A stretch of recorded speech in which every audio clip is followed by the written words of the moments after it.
Muy bien, entonces voy a compartir pantalla. Todos van a creer que la clase empezó aquí, mentiras. Que tuvimos unas confesiones. Pero como no venía a una clase, no se dieron cuenta que fue. A ver, abramos aquí. Listo. Entonces, tema de esta semana, concurrencia. Tema de la próxima semana, dibujo 2D, que vamos a hacer una práctica chiquitica en la TI, que es nada más, incluso es opcional, ¿no? Ese pedacito que es hacer una barrita de progreso.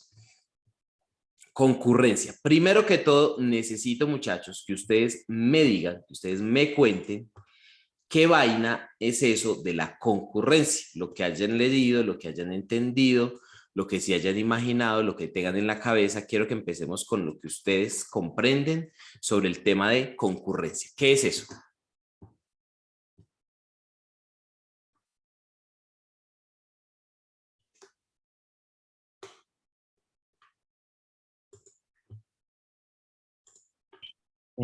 Pues aquí donde les gusta rápido el tema, vi que la concurrencia la utilizan como para tener varios procesos al mismo tiempo. Aquí nos dan ejemplos como trabajar en Word y descargar archivos al mismo tiempo. Tener procesos al mismo tiempo. Yo voy apuntando por aquí. Procesos al mismo tiempo. Algo ahí como Listo. más técnico de eso mismo, profe, sería el manejo de hilos. Manejo de hilos. Listo. Voy a apuntar por acá. Todos esos datos los voy a apuntar por acá. Manejo de hilos. Listo. ¿Quién tiene otra idea? Otra opinión.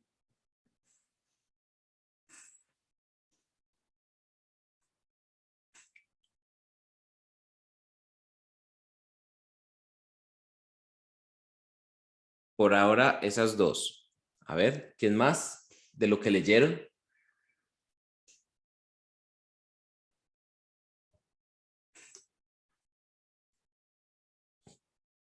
No más. Listo. Bueno, entonces estamos hablando de concurrencia, que es el tema. A ver, aquí sale algo bien interesante, porque esto de procesos al mismo tiempo suena por el lado de concurrencia, bien, y por el manejo de hilos, pues también, pero aquí salen dos cosas importantes. Primero, ¿qué es entonces un proceso? Y segundo, ¿qué es entonces un hilo? Ayúdenme a definir eso, muchachos. ¿Qué es un proceso y qué es un hilo?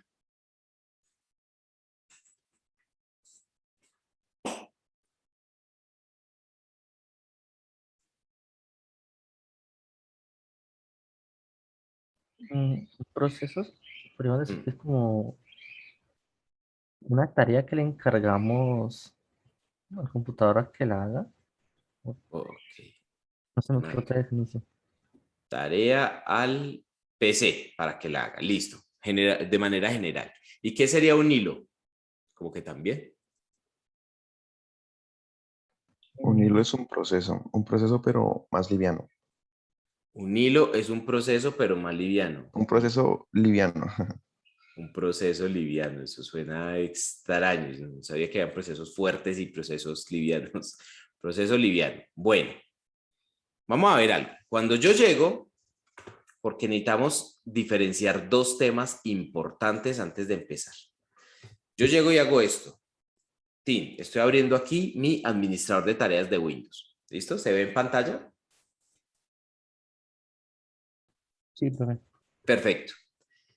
Si ustedes se dan cuenta, estoy en una pestaña que se llama procesos. ¿Sí o qué?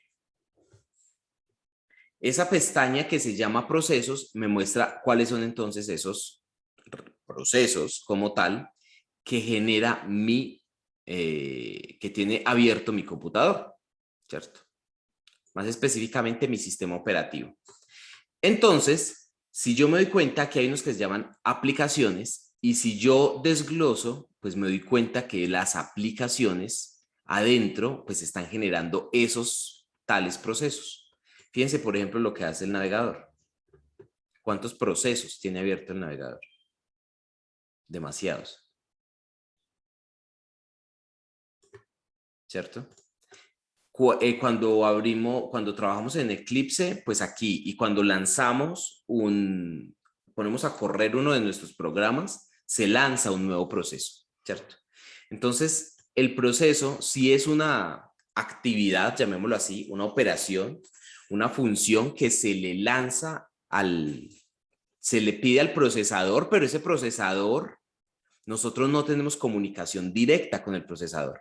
¿Saben ustedes quién es el que se encarga de gestionar el procesador? ¿Qué es la secretaria del computador?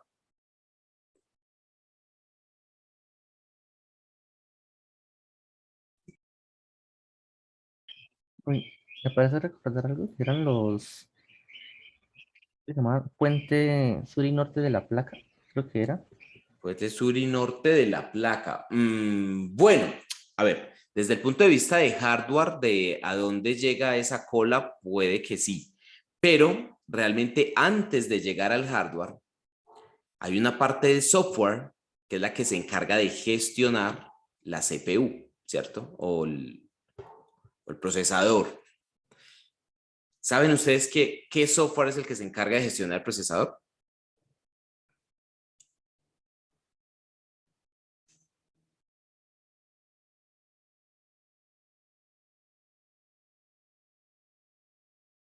No, pero ¿No? ¿Ninguno? Pues muchachos, para eso está el sistema operativo. Esa es la principal función del sistema operativo. El sistema operativo pues tiene muchas funciones, pero el sistema operativo es la secretaria del procesador. Realmente yo lo que hago es solicitarle al sistema operativo un turno o le pido cita con el procesador y entonces el sistema operativo es el que se encarga de hacer esa gestión y de mandarle las actividades al procesador, gestionarlas, luego devolverlas y mostrar toda la información para que yo la pueda ver. Es el puente que yo tengo entre el procesador y el usuario. Es decir, que sin el procesador, sin el sistema operativo, pues no tendríamos cómo hacer esa comunicación. Ahora bien, ¿se dan cuenta ustedes? A ver, por aquí, si miro Eclipse, tiene por acá un proceso. Si miro Epic Pen, tiene por acá procesos. Si miro el navegador, tiene otro poco de procesos. Mira, ¿se dan cuenta el navegador cuánto le come del computador? O sea, realmente la memoria y uso de CPU, vean cuántos procesos hay activos aquí. La pregunta del millón es, ¿ustedes cómo creen que funciona? Porque fíjense que yo aquí tengo algo, debajo tengo abierta la ventana de Eclipse, tengo por aquí mis navegadores, tengo por aquí un Word, tengo un editor de PDF, tengo una hoja de Excel, tengo Zoom, tengo muchas cosas. Y pareciera, o es, no sé, vamos a llegar a esa solución, de que todo funciona a la vez. ¿Ustedes qué creen? ¿Realmente todo eso funciona a la vez? Es decir, ¿todo eso funciona junto, al mismo tiempo o no? ¿Ustedes qué creen?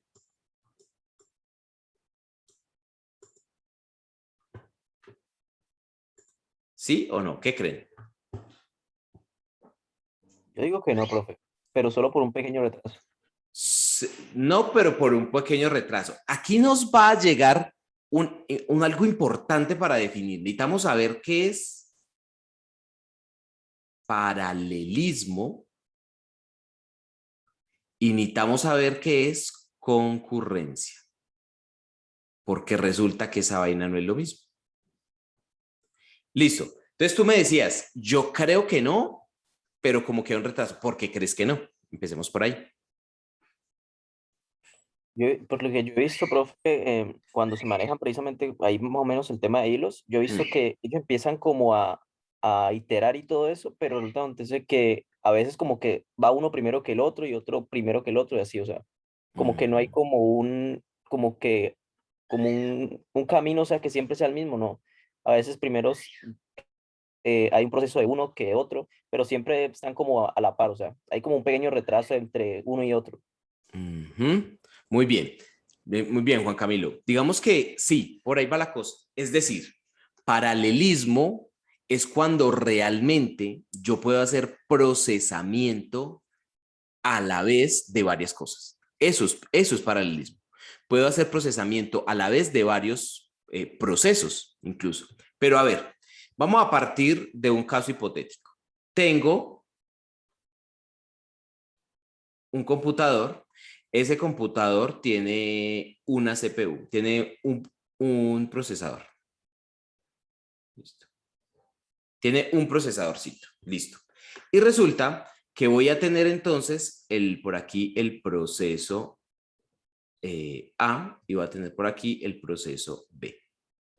Listo. Tengo estos dos procesos. Es más, vamos a tener el proceso C. Vamos a tener 3 procesos. Listo. Resulta que por aquí, como en la mitad, está el sistema operativo orquestando esta vaina.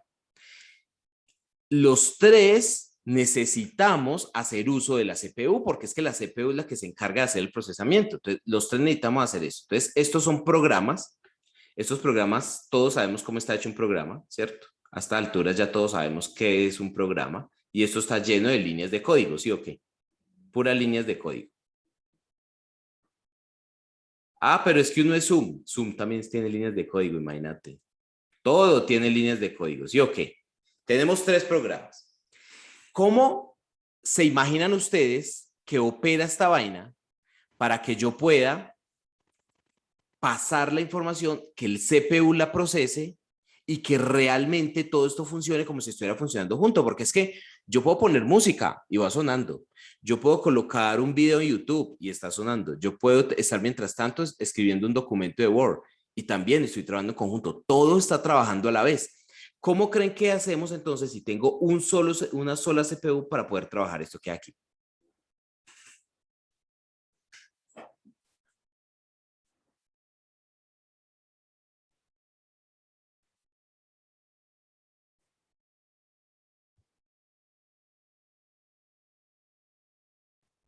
¿Por los hilos?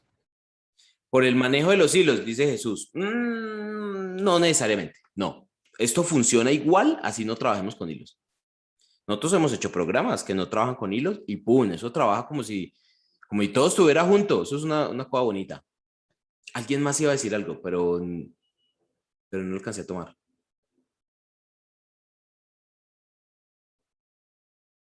Iba a decirlo yo, profe, pero no estoy seguro. O sea, iniciar por el programa A que desarrolle cada línea de código, después empezar por el B que desarrolle cada línea de código y finalmente ir con el C. Ok, listo, está muy bien. Está muy bien e intuitiva tu solución. Es decir, yo digo, programa A, como eso puede funcionar tan rápido, listo. Yo lo que hago es que cojo esto, le digo al sistema operativo, hey, necesito a la CPU para que me ayude a solucionar unas lineecitas de código.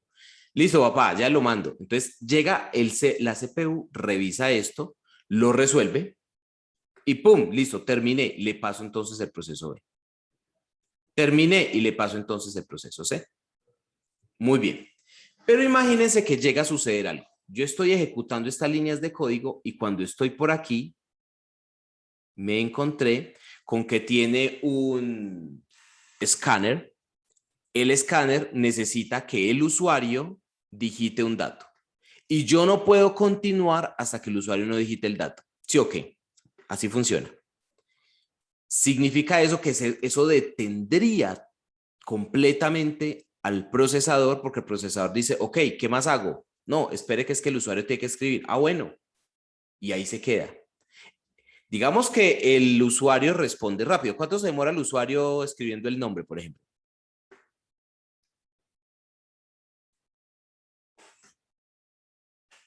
De 5 a 10 segundos, ¿no?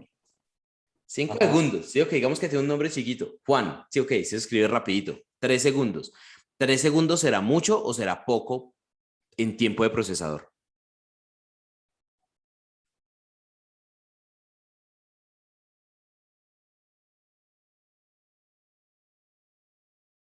Mucho, ¿no, profe? Sí, demasiado. O sea, 3 segundos para el procesador es capaz de solucionar la vida en 3 segundos. Eso es demasiado tiempo.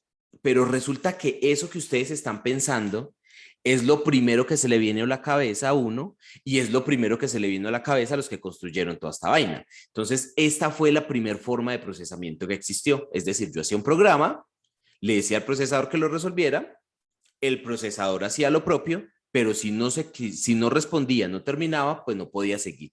Y a eso se les llamaba un proceso ocioso. Es decir, más que un proceso ocioso, más bien es un procesador ocioso. Es decir, estamos perdiendo tiempo como un berraco. Estamos perdiendo tiempo de una máquina que puede hacer cosas increíbles y le estamos haciendo perder demasiado tiempo. Entonces, a eso se les llamaba procesamiento ocioso. Obviamente, eso no duró mucho tiempo. Eso no duró mucho tiempo porque nos dimos cuenta de que esa vaina no funcionaba así. Y entonces llegaron después algo que seguramente cuando ustedes vean sistemas operativos, porque es que esto queda aquí de cómo orquestar esto para que funcione mejor, para optimizar este recurso escaso que es el procesamiento. Eso es tarea del sistema operativo, como se los dije antes. Entonces, cada sistema operativo tiene su forma de hacerlo, ¿cierto? Pero existen unos algoritmos ya establecidos para poder hacer ese procesamiento. Y uno de esos es, yo diría que es el de mayor aplicación, que es el round robin. Ay, espérate que lo escribí mal. Lo escribí por aquí más bien arribita. El round robin. ¿Qué es el round robin? El round robin, como suena, es como una ronda, ¿cierto? Es una especie de círculo. Entonces, imaginemos que vamos a tener una especie de círculo. Como una ronda infantil, donde por aquí en la mitad está la CPU, ¿cierto? Yo no les voy a dar todos los detalles de eso porque eso lo van a ver en su curso de sistemas operativos seguramente, pero básicamente lo que hace la CPU es, cada uno de estos punticos como si fuera un programita, ¿cierto? Un proceso que se está lanzando.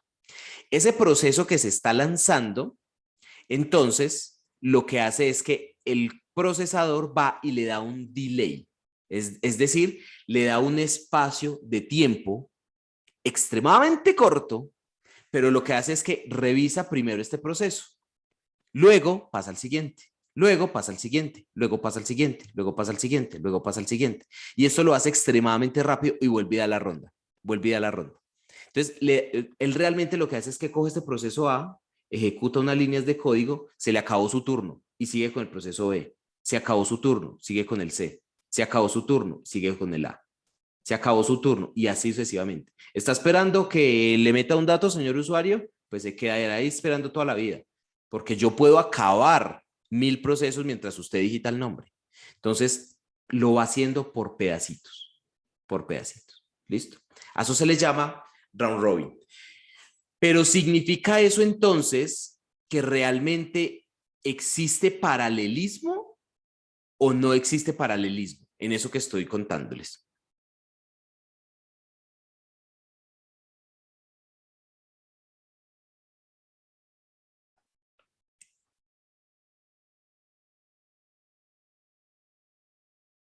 Definición que has dicho, profe, sí, claro. Ok. Yo diría que no. No hay todavía paralelismo. ¿Por qué no hay paralelismo? Porque el paralelismo es el proceso de hacer, es la actividad de hacer varios procesos a la vez. Y realmente aquí no estoy haciendo los procesos a la vez. Es decir, yo estoy tomando primero uno, estoy tomando luego otro y estoy tomando luego otro. Yo no estoy haciendo A y B a la vez. Si yo logro hacer A y B a la vez, juntos, es decir, si resolver A me demora un segundo y resolver B me demora un segundo, no debería tomarme 2 segundos. Debería tomarme un segundo haciendo los dos procesos, porque si los hago en paralelo, ahí sí lo estoy haciendo al mismo tiempo. ¿Me hago entender?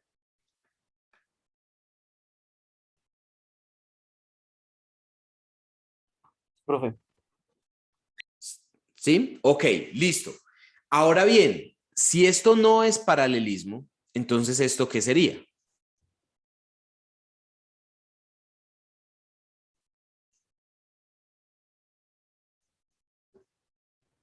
¿Concurrencia? Exactamente. Esto sería concurrencia. Nosotros realmente lo que vamos a ver en este curso es concurrencia. Nosotros no vamos a trabajar intencionalmente paralelismo. Entonces lo que vamos a hacer es seguir este proceso donde lo que hacemos es lanzar unos hilos, ¿cierto? Uno o varios hilos, y esos hilos los vamos a mirar de manera concurrente. Ahora bien, el paralelismo sí existe, no quiere decir que no exista, sí existe. Pero ¿qué creen ustedes que necesito entonces para que A se haga a la vez que B? Para que haya paralelismo real. ¿Qué necesito?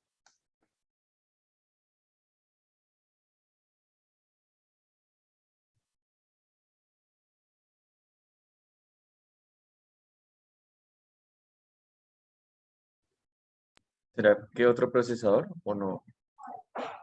Exactamente. Muy bien. Eso es lo que necesito. Ya no necesito un procesador. Ahora necesito dos procesadores.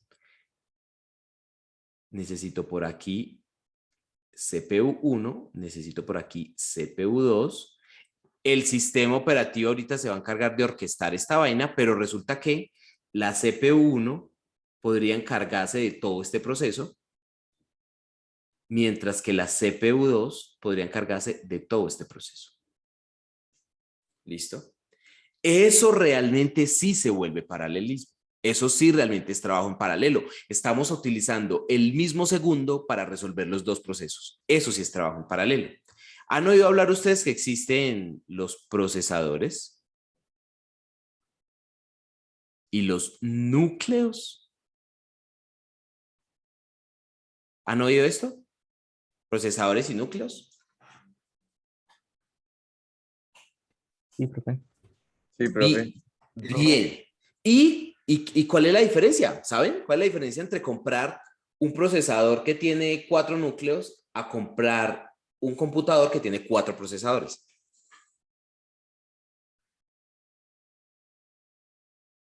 Pues, y creo que a mí siempre me gusta con la analogía de los cerebros, ¿no? O sea, el procesador es como el cerebro y ¿Sí? los núcleos son como las neuronas, digámoslo de cierta manera. Y no sé si la analogía está bien decirlo, pero así Pues lo veo yo. porque a ver, si los núcleos fueran las neuronas son las que hacen las conexiones en el cerebro para que la vaina se pueda comunicar más rápidamente, tratando de entender tu analogía.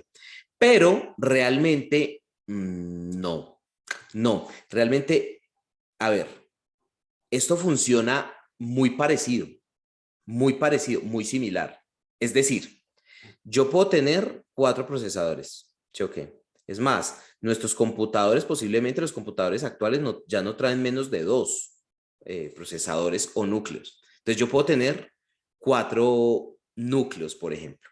Realmente cada núcleo es como si fuera un procesador con todas sus actividades y con toda la parte de operación. La diferencia está que cuando yo tengo un procesador, digamos que esta es la CPU principal, este es el procesador y trae 4 núcleos, estos están dentro de una caja que yo llamo CPU, estoy haciendo una analogía, no quiere decir que adentro allá si uno abrimos hay una caja, es nada más para explicarlo. Es como si hubiera una caja y adentro de la caja tengo 4 chips que hacen el procesamiento. Esto es cuando tiene núcleos. Ahora bien, si lo que tengo es 4 procesadores, lo que tengo son 4 cajas. Y cada una de esas es una CPU. Como ustedes entenderán, una CPU no es solamente el chip de procesamiento. Una CPU son, como estábamos hablando ahorita, de las placas laterales. Una CPU es una memoria, una CPU es una caché, una CPU es todo un sistema de procesamiento. Cuando yo tengo núcleos, lo que tengo es un sistema que comparte recursos. Y el hecho de que comparta recursos va a hacer que no funcione a la misma velocidad que como funcionan los 4 procesadores independientes. Pero el algoritmo de procesamiento, ese sí funciona igual. Ese sí funciona igual porque yo le digo a un núcleo, vaya, tome el proceso A, le digo al núcleo 2, vaya, tome el proceso B, le digo al núcleo 3, vaya, tome el proceso C, le digo al núcleo 4, vaya, tome lo que falta de A, por ejemplo, ¿cierto? Entonces, esto lo hacen, lo que pasa es que tienen unos recursos limitados y eso hace que funcione de pronto no a la misma velocidad. Entonces, no es igual de bueno que cuando yo tengo 4 procesadores, porque cada procesador es independiente y tiene sus propios recursos con los cuales puede trabajar. ¿Cuál de los dos es más costoso? ¿Qué creen?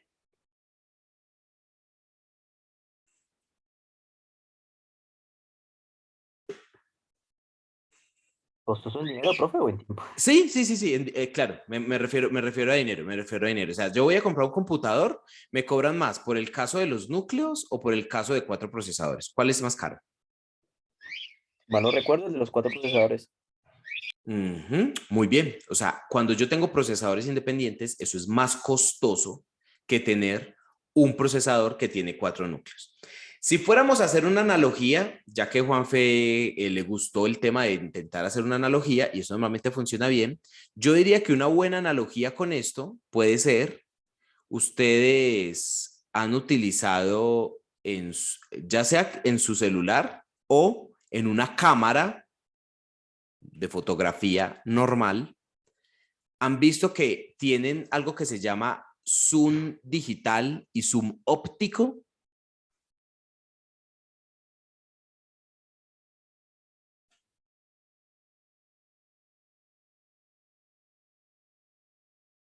¿Sí? Sí, ¿Y han visto cuál es la diferencia entre zoom digital y zoom óptico? creo que el óptico es a través de los lentes Ujú. y el digital yo creo que ya es el procesador. Es que está interesante. Como software, ¿no? Pero, Ajá. pero cuando hacemos zoom óptico, estamos haciendo zoom real. O sea, estamos poniendo lentes y estamos haciendo un acercamiento real. Cuando hacemos zoom digital, estamos también haciendo un acercamiento, por eso empieza a haber chambón, ¿sí o qué? Como que no funciona igual. Eso es trabajar con un procesador que tiene muchos núcleos, hacer zoom digital. Cuando tenemos 4 procesadores y no 4 núcleos, estamos haciendo zoom óptico. Es decir, estamos haciendo procesamiento paralelo real, ¿cierto? Ambos sirven para lo mismo, porque me dicen, claro, pues es que yo con los dos puedo hacer acercamiento. Sí, pero no se ve igual. Más o menos lo mismo pasa. Pero el zoom digital es la versión barata de hacer zoom. Y también sirve. ¿Por qué no? También sirve. Entonces, digamos que esa puede ser una analogía entre utilizar un procesador con muchos núcleos a utilizar varios procesadores. ¿Listo? ¿Queda claro? Sí, profe.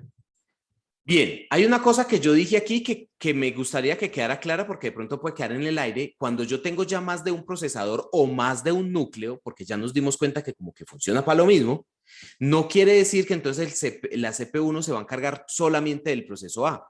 Realmente cómo funciona es que, a ver, cuando ya tenemos, entonces aquí incluso hagamos nuestro dibujito de concurrencia porque lo dejamos abandonado y me va a pesar. Entonces vamos a tener aquí, vamos a tener nuestros procesadores o núcleos. Para el caso va a ser lo mismo. ¿Listo? Para lo que nosotros vamos a ver aquí es lo mismo. CPU, CPU, CPU y CPU. Y cuando vamos a tener nuestros programas, ¿cierto? Aquí vamos a tener nuestro programa A, nuestro programa B y nuestro programa C. Muy bien. Entonces, aquí hacemos las líneas de código. Las líneas de código. Es decir, dependiendo de lo que haya que resolver, el sistema operativo va a decidir si realmente esto lo hace un solo procesador o lo hace un pitico. Lo que normalmente sucede es que viene, esto es digamos que el 1, ay, juepuche. Se me fue, a ver, este es el 1, este es el 2, este es el 3 y este es el 4. Entonces, lo que realmente va a suceder es que la CPU1 se puede encargar de un pedacito de aquí, mientras la CPU2 se puede estar encargando de un pedacito de aquí y la 3 se puede estar encargando de un pedacito de aquí. Entonces, esto lo está haciendo el 1, esto el 2, esto el 3 y el 4 puede estar haciendo un pedacito de aquí, ¿cierto? Pero la vaina aquí donde empieza a volverse esto interesante es, ¿será que yo puedo en paralelo mandar al 1 y al 4 a que el 1 me haga la primera parte del código y el 4 me haga la segunda parte del código? ¿Ustedes qué creen?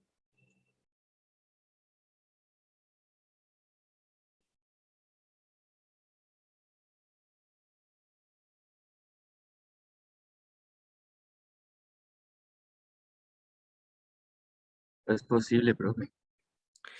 Yo diría que eso depende, porque es que imagine que en la primera parte del código yo estoy haciendo un cálculo de una variable y para hacer lo que tiene que hacer el 4 necesito la respuesta de lo que mande esas primeras líneas de código. ¿Cómo lo va a hacer a la vez el 4 si el 1 no le ha dado todavía su insumo? ¿Me hago entender? O sea, tiene que tener unas condiciones para pasar a la otra línea del código. Claro, hay veces se necesitan unas condiciones para pasar de una línea de código a otra. Exactamente. Entonces yo no puedo mandar dos procesadores a hacer esa vaina a la vez, porque yo tengo que esperar a que se cumplan las primeras condiciones para pasar a las siguientes. Entonces ahí es donde uno dice, ah, marica, eso no es tan chévere como coger y mandarle procesadores y ya. Es más, realmente cuando estamos nosotros programando, nosotros ni siquiera decimos, quiero que me mande esto al procesador 1 y me mande esto al procesador 2. No, señor, esa decisión no la toma usted. Yo lo que hago es mandar mi procesamiento y el sistema operativo me puede que me mande eso a un procesador, a 2, a 3, a 4 o se quede solamente en uno. Eso ni siquiera lo decido yo.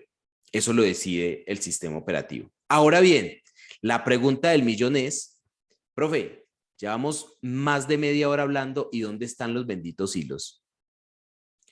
¿A dónde aparecen aquí los hilos, muchachos? ¿Quién me ayuda? ¿O quién tiene ya una idea de dónde pueden aparecer los hilos?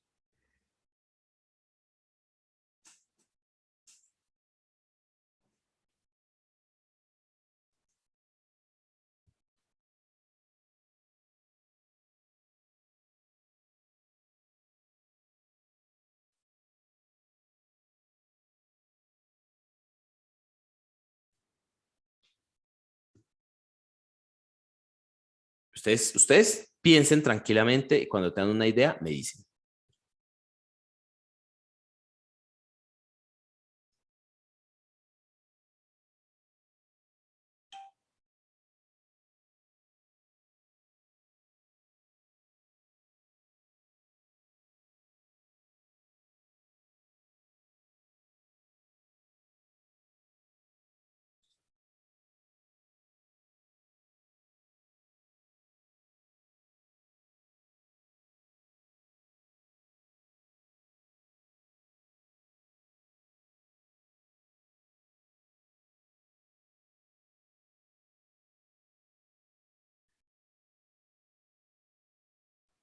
Nada, todavía no ven por dónde meterle hilos a eso.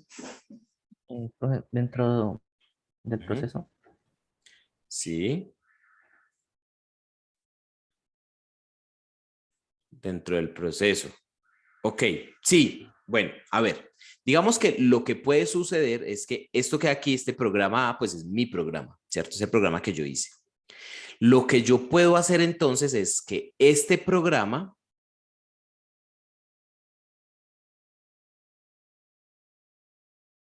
ya no lo voy a trabajar en un solo hilo porque es que un programa es un hilo, ¿cierto? Un programa, cuando se ejecuta, ya lanza un hilo. Pero resulta que yo voy a crear nuevos hilos. Es decir, dentro de ese hilo que yo mando ahí, voy a crear otros hilos, ¿cierto?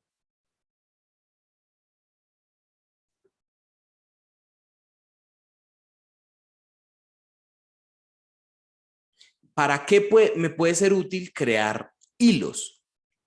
Uno, porque yo tengo que hacer, por ejemplo, un proceso que se mantenga de manera continua y que nunca termine, que va más allá del resto de lo que hace mi programa. Por ejemplo, en la tarea integradora ustedes tienen que hacer un reloj que todo el tiempo está funcionando y eso va más allá de que el usuario dé o no dé respuestas, ¿cierto? En las respuestas de matemáticas, que es un Math Challenge, ¿sí o qué?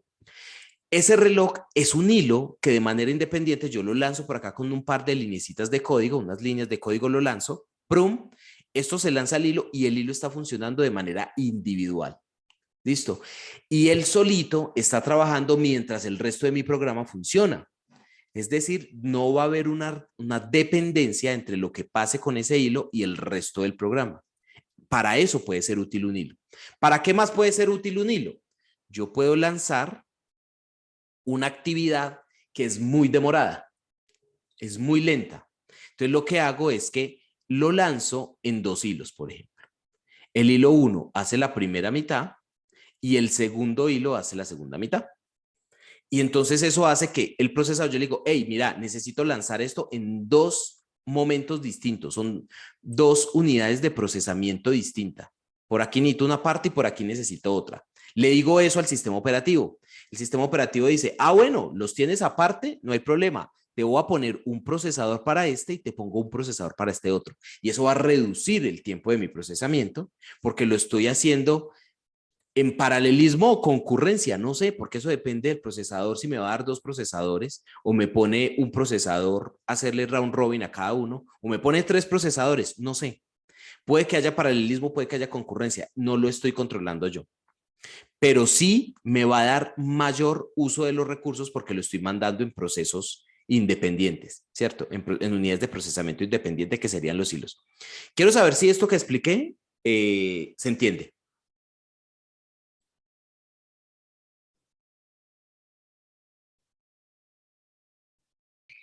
Sí, profe. ¿Sí? ¿Alguien de pronto está perdido todavía y no ha entendido esta parte del procesamiento y de qué sería entonces un hilo? ¿Alguno?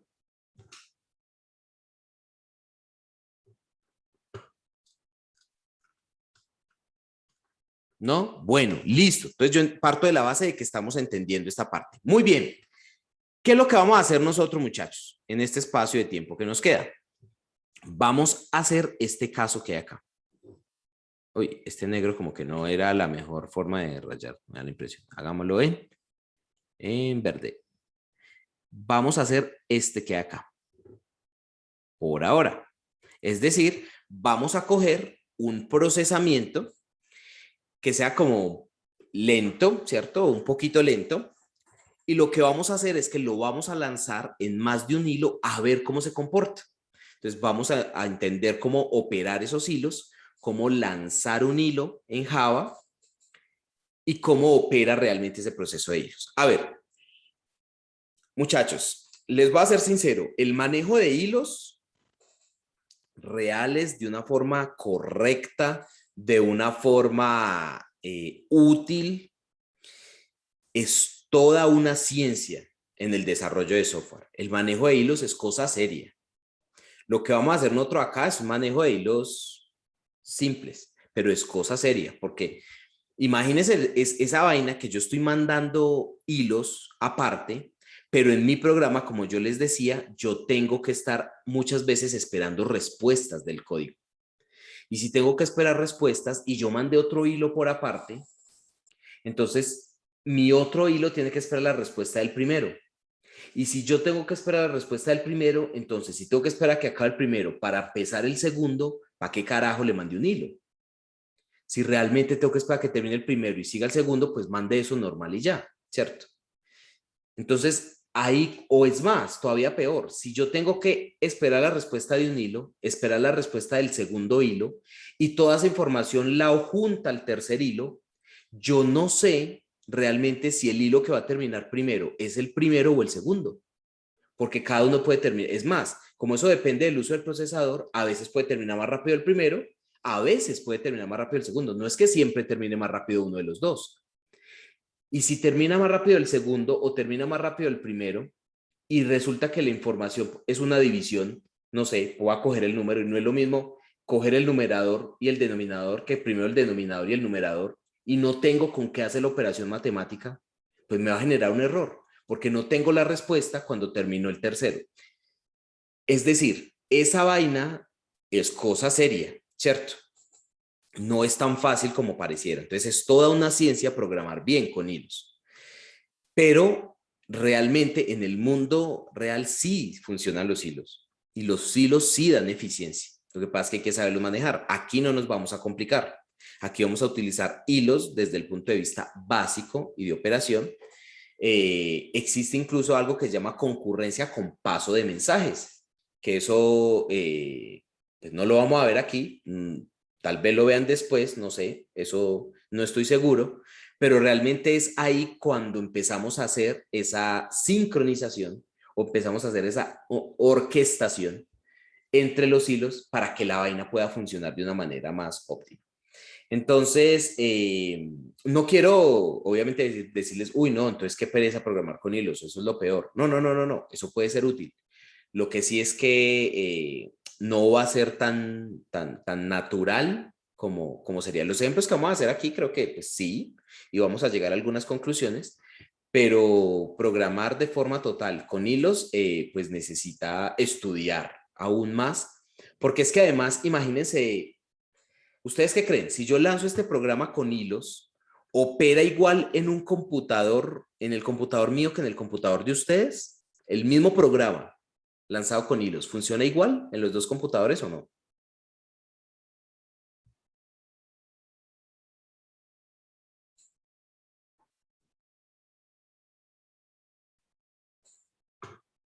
No funciona. Yo diría que no funcionaría igual porque tienen distintos, digamos, el computador tiene un distinto procesador en donde pues fue desarrollar el programa, podríamos decir, los hilos.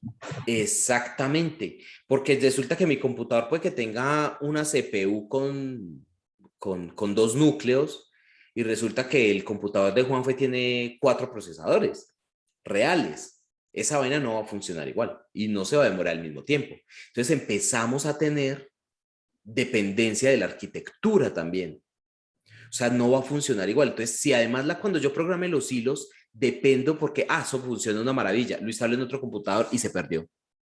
Porque ya funciona distinto el procesamiento en el otro computador. Qué vaina tan brava, ¿no? Se puede volver complicado. De hecho, por eso, incluso en la alta industria, un servidor se utiliza para una única aplicación. Imagínense pues, ¿para qué? Para que esa aplicación yo pueda programar los hilos efectivamente del procesador, del computador, sepa exactamente cuántos núcleos tiene, pueda hacer la cantidad de hilos adecuados para ese computador y que no tenga competencia de otras aplicaciones solicitando recursos. Entonces, ahí puede ser más manejable el manejo de los hilos y en la alta industria puede operar así, o sea, un servidor completo para una única aplicación, para poder lanzar los hilos y que se pueda optimizar el uso de todos los procesadores que tiene. Entonces, pues eso es una cosa bastante interesante, muchachos. Bueno, muy bien. Entonces, vamos a hacer una actividad. Voy a borrar por aquí ya esto. Lo voy a quitar. ¿Sí? Y vamos a hacer una actividad que es la siguiente. Vamos a crear un proyectico en Java. Ustedes lo van creando ahí conmigo. Donde lo que vamos a hacer para empezar es lo siguiente. Vamos a ver, vamos a coger un número. ¿Sí o qué? Es decir, agarramos un número cualquiera. Y ese número cualquiera que agarramos, le vamos a verificar, vamos a contar cuántos números pares tiene. Es decir, que si yo cojo el número, a ver, hago aquí un borrado real de esto. Listo. Es decir, que si yo cojo el número 8, 2, 3, 4, 5, 6, 7, 1, 2 y 9, lo revise y me diga cuántos números pares tiene. Así de fácil. Entonces, esto llega y coge y me va a decir que tiene, a ver, 1, 2, 3, 4, que tiene 4 pares. Eso es lo primero que vamos a hacer. ¿Listo? Después de que tenga eso, pues le hacemos otra actividad. Y después de eso, hacemos un procesamiento con hilos a ver cómo funciona. Y lo analizamos, le colocamos tiempo, jugamos un ratico con él a ver cómo nos va. ¿Vale? Entonces vamos a crear un proyectico. Vamos a crear un proyectico. New project. Java project. Listo. Esto se va a llamar thread numbers, llamémoslo así. Vamos a manejar hilos. Al principio no, pero ya después sí lo hacemos con hilos. ¿Listo? Entonces, thread numbers. Vamos a necesitar, pues, obviamente, muchachos, crear nuestros paquetes. Aquí, thread numbers, listo. Vamos a necesitar crear nuestros paquetes. Por ahora vamos a crear un paquete para el modelo y otro para la parte gráfica. Ahorita después vamos a necesitar un tercero. Vamos a ver si alcanzamos a hacer esa parte hoy del manejo de los hilos. Luego y listo, el user interface. Muy bien. Entonces, vamos a necesitar una clase, por lo menos en nuestro modelo, que se encargue de hacer esa parte de contar los pares, ¿no? Entonces, esto lo vamos a poder llamar, no sé, pairs number, con números pares. Muy bien. Listo. Y vamos, pues en el UI, pues vamos a tener un main, ¿no? Para poder que hagamos la prueba también. Vamos a tener un main. Listo. Por ahora, básico. Digamos que estamos aquí en un ejercicio donde vamos a necesitar contar los pares de un número. ¿Qué hacemos? ¿Cómo lo resolvemos? Ayúdenme a resolver ese ejercicio. Necesitamos coger, le ingresa un número, ese número que le ingresa puede ser un entero o un long, puede ser, y lo que hacemos es contar si tiene, cuántos números pares tiene. ¿Qué me da una idea de cómo lo resolvemos? Va haciendo el método.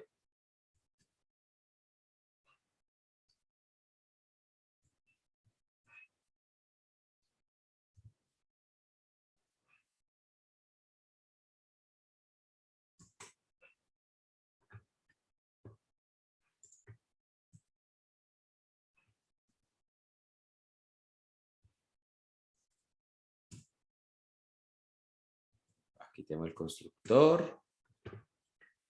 Listo, por ahora el constructor no necesitamos nada. Listo, ¿cómo resolvemos esto entonces, muchachos? ¿Cómo hacemos?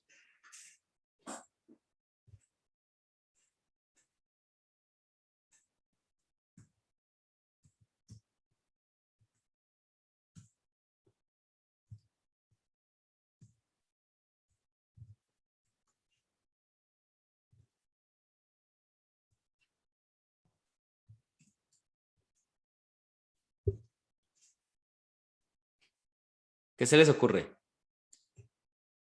Ah, bueno, esto le tiene que ingresar el número, ¿no? Ingresa el número y ese número entonces hacemos un procesamiento para ver cómo se resuelve.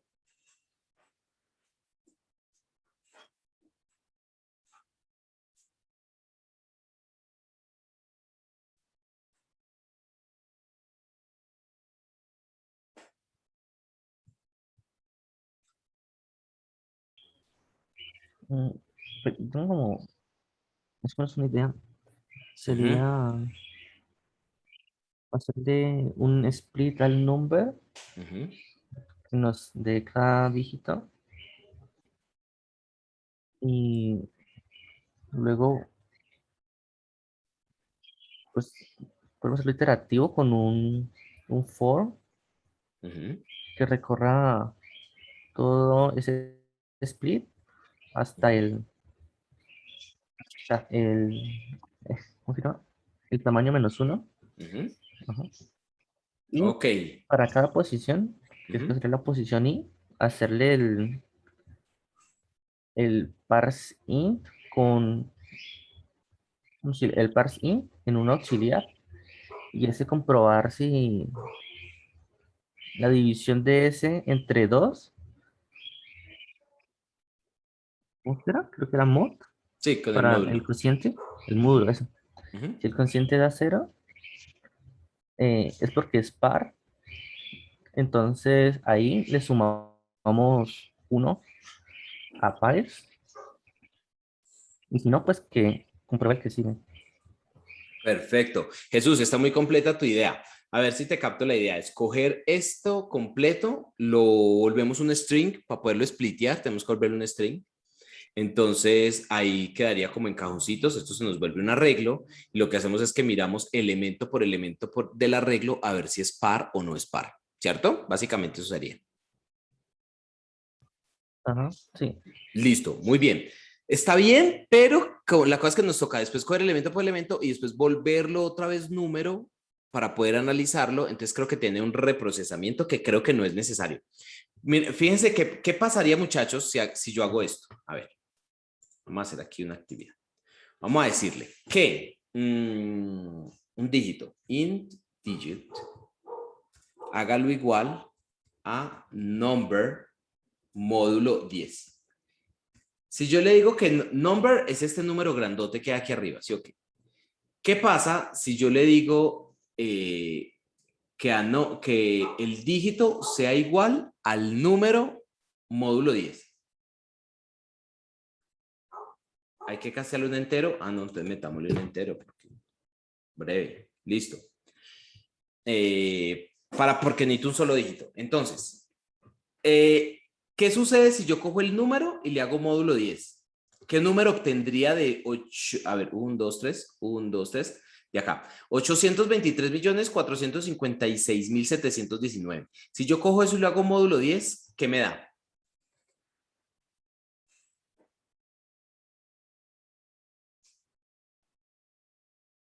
¿Saben qué me da? Me da el último dígito.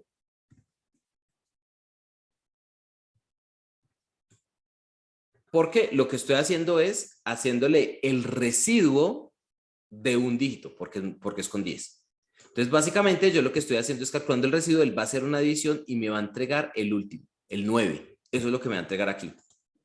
Entonces, ¿cuál es la propuesta que yo les hago? Cogemos este número grande, le hacemos el módulo para poder sacar el último y luego lo que hacemos es que reacomodamos el número para quitarle el 9 y que nos quede hasta el 1. Y luego cogemos el 1 y luego reacomodamos para que nos quede hasta el 7 y cogemos el 7 y así sucesivamente y hacemos un ciclo hasta que esto se acabe.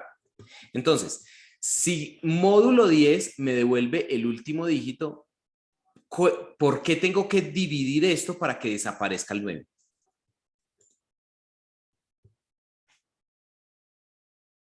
Profe, yo sigo sin entender por qué el módulo 10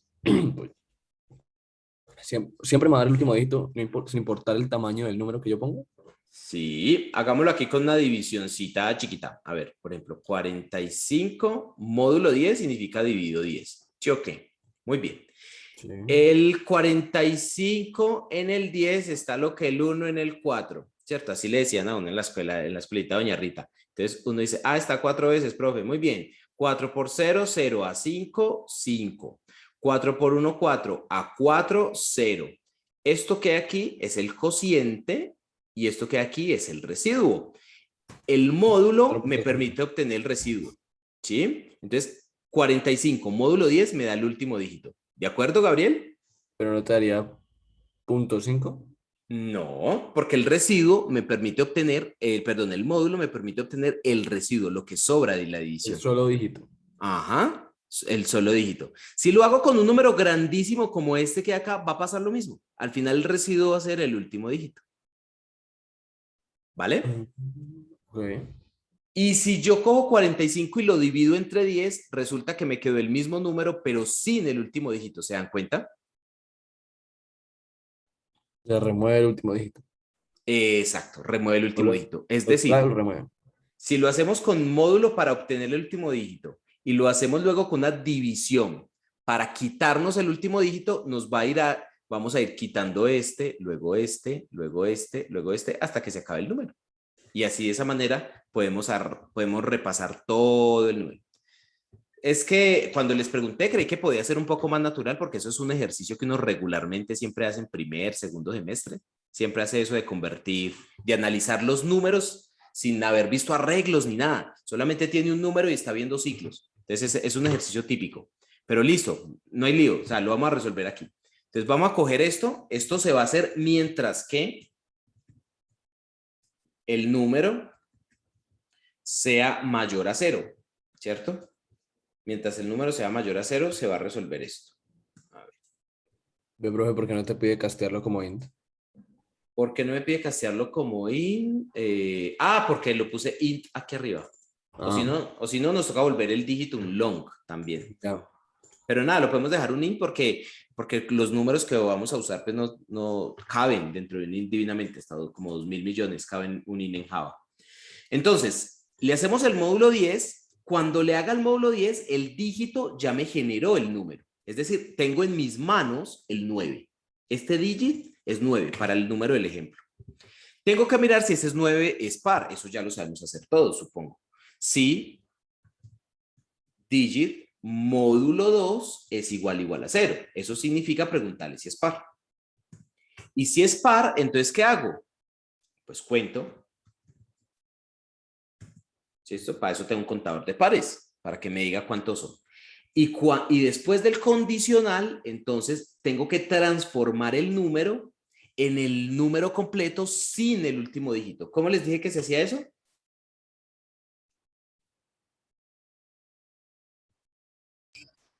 ¿Cómo ocurre? Convertir el número en el mismo número sin el último dígito. Entonces lo divido entre 10. Dividiendo en 10, El profe. módulo. Exacto. Entonces, con el módulo obtengo el último dígito. Y con la división le quito el dígito y lo transformé en el mismo número sin el 9. ¿Listo? Eso fue lo que hice.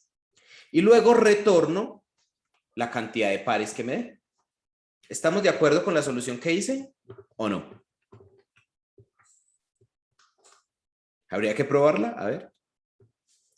Todavía veo gente que dice... Vamos a probarlo más bien. Nos vamos a nuestro main, ¿cierto? ¿Y qué necesitamos en el main? Pues necesitamos una relación con el modelo. A ver, vamos a hacer aquí un public static void main. Listo. Entonces vamos a hacer una relación con el modelo. Podemos ver aquí mismo en el mismo método main. Entonces, ¿cómo fue que llamé esa vuelta yo? Pairs, ¿fue que lo llamé? Sí, pairs number. Listo, entonces vamos a hacer pairs number, PI igual a new, es new. Esa vaina todavía no, ese constructor todavía no tiene nada, ¿sí o qué? Nada. Listo. Entonces, relación con el modelo. Y vamos a hacer un CISO para que nos imprima cuánto da. Entonces, PI punto per digits. Muy bien. Y, bueno, y le lanzamos un número. Probemos con el mismo número. 8, 2, 3, 4, 5, 6, 7, 1, 9. Que según nuestro cálculo eso debería dar 4. Y ya. Y lo vamos a correr a ver si sí nos da 4.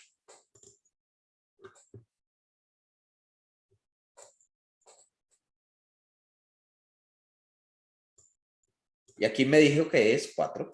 ¿Listo? Tiene 4 números pares. ¿Listo? Otro número. 5, 2, 3, 4, 1, 8, 2. Lo corro y me da 4 también. ¿También tiene 4? El 1, 2, 3, 4. Sí, también tiene 4. Le cambiamos un 8 por un 7, entonces me tiene que dar 3. Uy, está lento esto para correr. 3. Listo. Entonces, ¿ahorita sí están convencidos con el código que hicimos o no?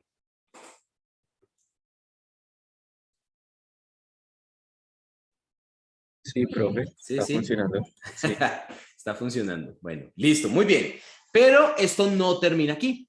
Esto nos va a servir nada más como base para lo siguiente. ¿Qué es lo siguiente? Vamos a analizar en un rango de números cuántos números pares tiene. Me hago explicar, más bien me hago entender. Es decir, tengo, por ejemplo, los números entre el 10 y el 20. Entonces, tengo 10, 11, 12, 13, 14, 15, 16, 17, 18, 19 y 20. Y voy a contar en este rango de números cuántos números pares tiene cada uno de ellos. Me explico. Entre el 1 y el 0, ¿cuántos pares hay?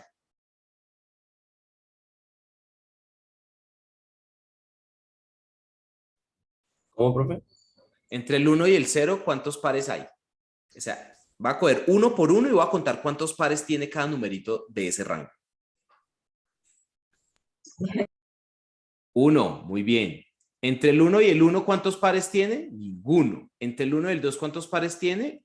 1. Aquí tiene 0. Aquí tiene 1. Aquí tiene 0. Aquí tiene 1. Aquí tiene 0. Aquí tiene 1. Aquí tiene 0 y aquí tiene 2. ¿Sí o qué? Y la suma de esto, que el resultado que quiero llegar es 1, 2, 3, 4, 5, 6, 7. Es decir, que si yo le doy un rango entre 10 y 20, me tiene que decir que hay 7 pares porque los tiene que sumar.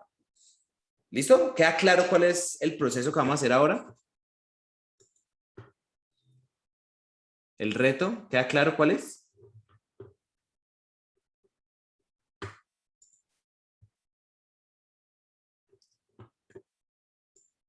¿Sí? ¿No? Sí, profe. ¿Sí? Ok, listo. Entonces, ahorita sí, ¿qué hacemos? ¿Qué hacemos para hacer eso?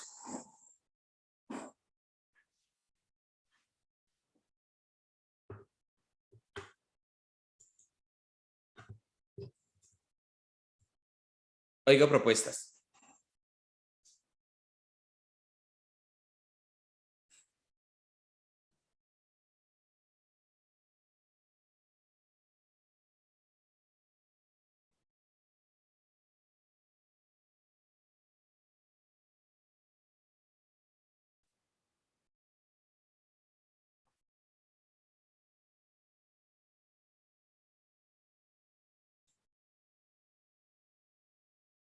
No, ya hay que esto me van a dejar morir. No, profe, está difícil. No, no está difícil. Ve, verá. Lo que vamos a hacer es que le vamos a llamemos a esto per digits. ¿Ve? Per digits in range. ¿Cierto? En un rango. Dígitos en un rango. Entonces, ¿qué necesitamos para analizar el rango? Pues me tiene que entrar el límite inferior y el límite superior. ¿Sí o qué? Breve. Te digo int, min, int, max. Listo, que me diga el límite inferior, el límite superior. Y ahí, lo que tengo que hacer ahí es llamar a la función y la función lo hace por mí. Fácil. Entonces, le digo int, vaya a contar los pares otra vez. ¿Sí o qué? Pairs igual 0. Esto va a retornar un pairs. ¿Y cómo hago para que me revise los valores entre min y max y que me haga este análisis que hay acá por cada uno de los números? ¿Cómo haría eso, muchachos?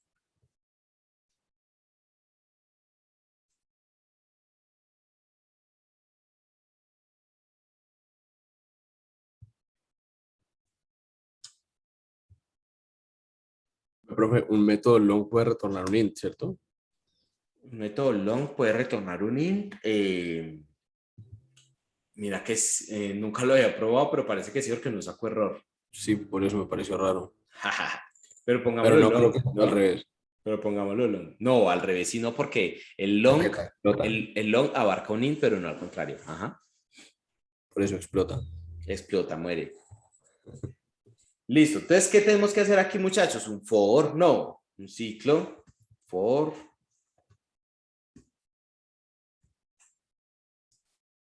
Y arranca el valor mínimo. ¿Sí o qué? Mientras que i sea menor o igual al máximo. Porque fíjense que tomamos tanto el 10 como el 20. Entonces, tiene que ser menor o igual al máximo. Y más.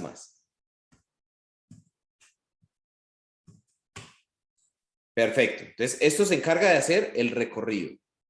Y por cada uno de los números tengo que contar cuántos pares tiene, pero yo ya tengo una función, un método que lo hace por mí.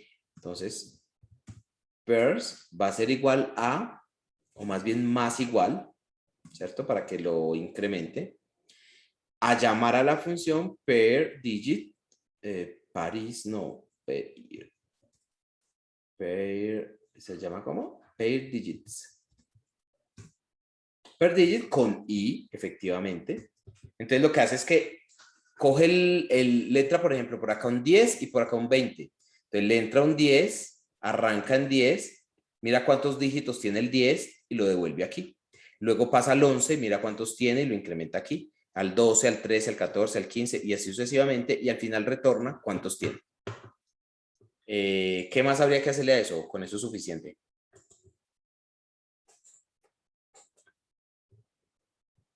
¿Cómo la ven?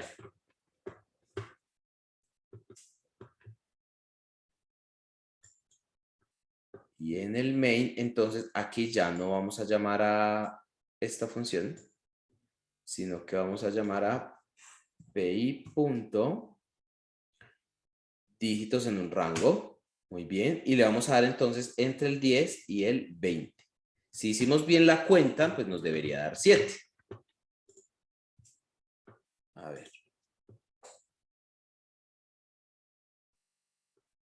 7, efectivamente. Ahí está. Entonces le podemos dar incluso un rango más grande. ¿Qué tal, por ejemplo, entre 0 y 100? ¿Cuántos pares hay ahí? No sé, vamos a mirar.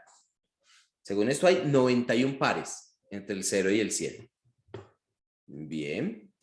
Pero lo que pasa es que vamos a empezar a exigirle un poquito a esto. Vamos a hacerlo grande. No sé, con... ¿Qué número les parece grande pero prudente?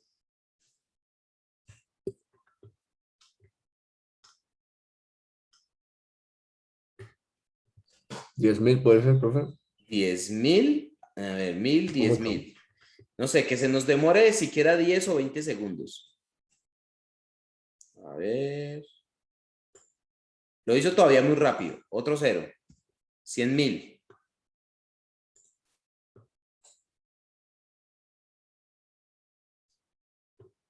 También lo hizo muy rápido. 238.000. Pongámosle otro. 1.000.000. Con 1.000.000 de dígitos. Con 1.000.000 de veces. Lo hace, lo corre.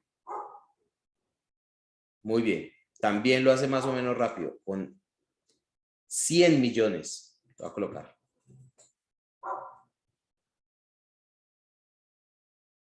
Ahorita sí le está doliendo. Ahí se demoró otro poquito. Con 100 millones. Es más, analicemos cuánto tiempo se demora hacer esto. ¿Recuerdan que nosotros hicimos alguna vez un calculito ahí con los números? Que, pues con el tiempo de duración para saber cuánto se podía demorar. Hagamos eso. Entonces, hagamos aquí en el main un proceso donde, a ver. Start. Time.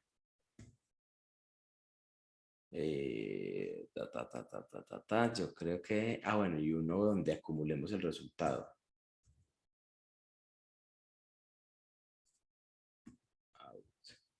La salida. Listo. Entonces, start. ¿Se acuerdan cómo es que se utiliza la instrucción para que me dé el tiempo? ¿La recuerdan o no? System. Hágalo ahí, current millis. Véalo ahí. Entonces, esto me va a calcular el tiempo al inicio. ¿Sí o qué? Listo. Entonces, hagamos un CISO que nos diga que arrancó. Empecé. Listo. Y después de que empezó, entonces hacemos el cálculo, que sería después, esto ya no puede quedar en un CISO. Necesitamos calcularlo en una variable, más bien. Calculemos una variable que se llame out.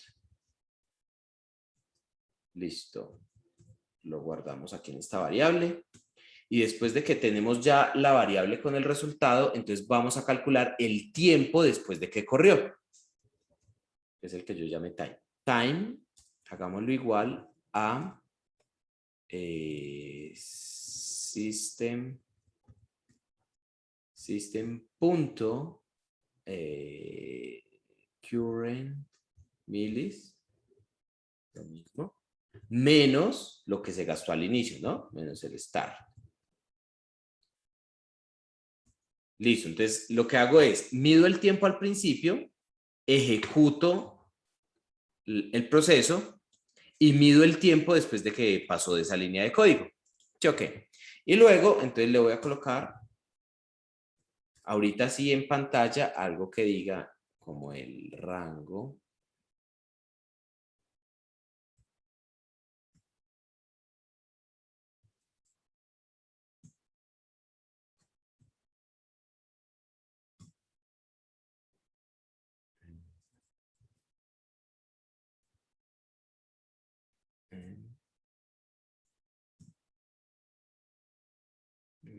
No, este va así.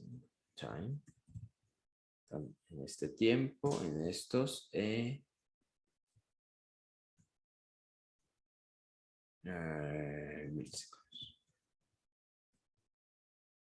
Entonces, pues de una vez pongamos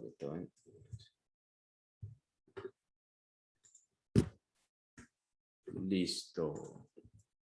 Listo. Entonces, esto me va a mostrar el resultado y me va a decir cuánto tiempo. A ver, corrámoslo. Arranca y me dice el rango de ese valor de números está en 3206 milisegundos. Es decir, 3 segundos. Que todavía está suave. Esto tiene 1, 2, 3. 1, 2, 3 a 100 millones. Entonces vamos a colocarlo con 1000 millones. 1000 millones. Empezó. Ahora sí le está doliendo. Ahora sí le está doliendo.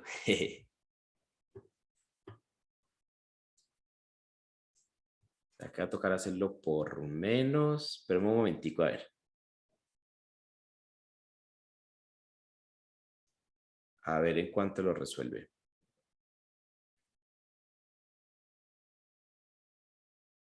33 segundos se demoró para resolverlo. 33 segundos. Listo. Esto es un tiempo ya considerable. Con 1000 millones. A ver. Sí, se entiende. Aquí viene 1.000.000.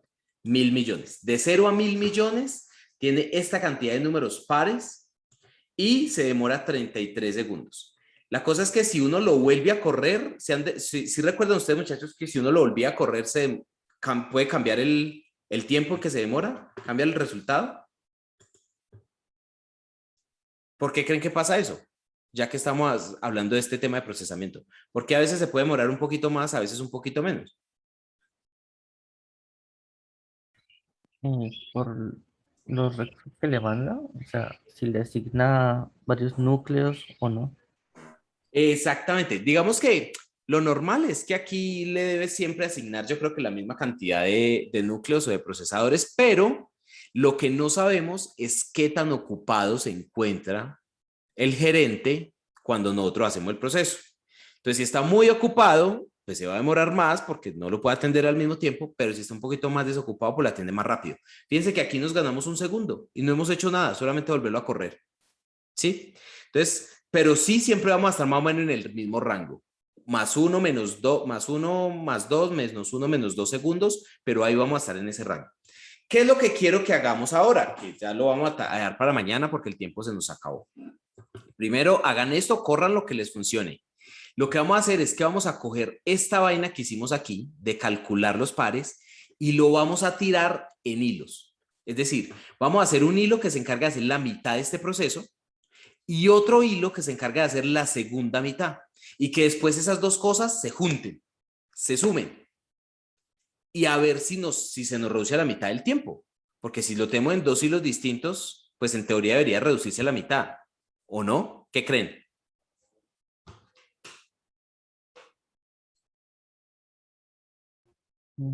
Pues en teoría, pero ahí, Teoría, profe, surgió como una duda con algo que comentaste antes. Ujú. Vamos a hacerlo en dos partes y luego fusionarlo. Si de pronto una de las dos partes no termina, cuando llegue la tercera, que es fusionar, ¿no saldrá el error? Ah, me encanta la pregunta, Jesús. Me encanta la pregunta, porque esas son las preguntas que uno tiene que hacer cuando está programando con hilos. Y la respuesta es sí, eso es un problema, pero lo vamos a solucionar. No me preocupe, Jesús, vamos a solucionar el problema. Ah, bueno. Vale, Gabriel, ¿ibas a decir algo? no, que lo mismo, profe. Lo mismo que dijo Jesús, Ah, bueno. que en teoría debería funcionar más rápido. En teoría debería funcionar, debería hacerse más o menos en la mitad del tiempo. Eso implica otras cosas, pero pues esas no las podemos controlar. Y uno podría decir, uy, pero si tiro la primera mitad y tiro la segunda mitad y acaba primero la segunda mitad que la primera, ¿tengo un problema? Aquí no, porque como es una suma, no importa si acaba la primera o la segunda, con que sume una y luego la otra, maldinga sea. No, eso no va a ser un problema. Eh, pero me gustan esas preguntas que tienen. Muchachos, se nos acabó el tiempo, esto se va a cortar rápido. Entonces, pues nos vemos mañana y nada, que tengan buen día.